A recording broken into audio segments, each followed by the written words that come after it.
Arjun Pandey from Prayagraj. एवं सभा में उपस्थित सभी गणमान्य जनों को मेरा प्रणाम। जिस विधानसभा को आचार्य नरेंद्र देव, पंडित गोविंद वल्लभ पंत और चौधरी चरण सिंह जैसे नायकों ने सुशोभित किया, उस देश की सबसे बड़ी विधानसभा को मेरा सादर प्रणाम। मेरा नाम अर्जुन है, कक्षा 12वीं का छात्र हूँ। संविधान के 75 वर्षों की यात्रा पर बोलने हेतु तीर्थों के तीर्थराज प्रयाग से आपके समक्ष उपस्थित हूँ। यूनिवर्सिटी ऑफ शिकागो के प्रोफेसर टॉम गिन्सबर्ग ने 1789 के बाद लिखे गए 190 संविधानों का अध्ययन किया और पाया कि इन संविधानों का औसत जीवन मात्र 17 वर्ष है।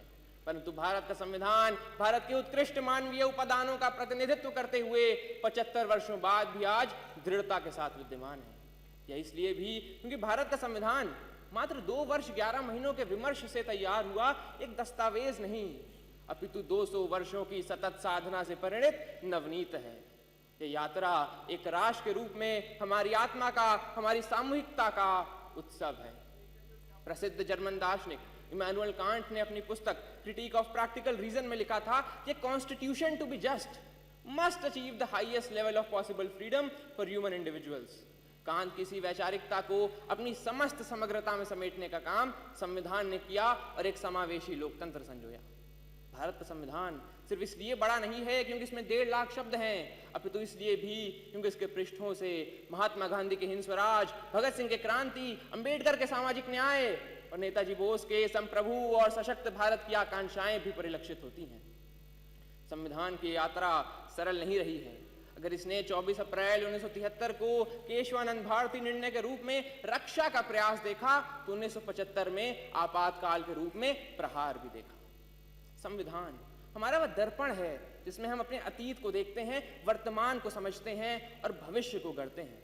हमें यह भी समझना होगा कि संविधान साधन है, साध्य नहीं। हाँ, वो हमें जमीन तैयार करके तो दे सकता है, परंतु उस पर फसल बोने का काम हमारे ही जिम्मे है। ऐसे में हमें समझना होगा कि हमें एक ऐसे राष्ट्र का निर्माण करना है जिसके 6 स्तंभ हों: समता, समृद्धि, समन्वय, संस्कृति, सेवा और समर्पण। एक ऐसा भारत जहां हर व्यक्ति कह सके मैं भारत हूं और भारत मुझ में। जहां विश्व में तमाम जगह संवैधानिक मूल्यों के लिए, मताधिकार के लिए आंदोलन देखे गए, वहीं भारत में सहजता से प्राप्त मताधिकार एवं मौलिक अधिकारों ने शक्ति का संचार किया। हमारा ये कर्तव्य है कि हम एक ऐसे राष्ट्र का निर्माण करें जिसमें हर हाथ को अवसर मिले, हर सपने को ऊंचाई मिले और उसे पूरे करने का नैतिक साहस मिले। अंत में इतना ही कि हमने तहरीर की है कागजों पर सदियों की बातें, हमने तहरीर की है कागजों पर सदियों की बातें, संविधान यूं ही नहीं हर लफ्ज में एक कौम की सांसें। धन्यवाद।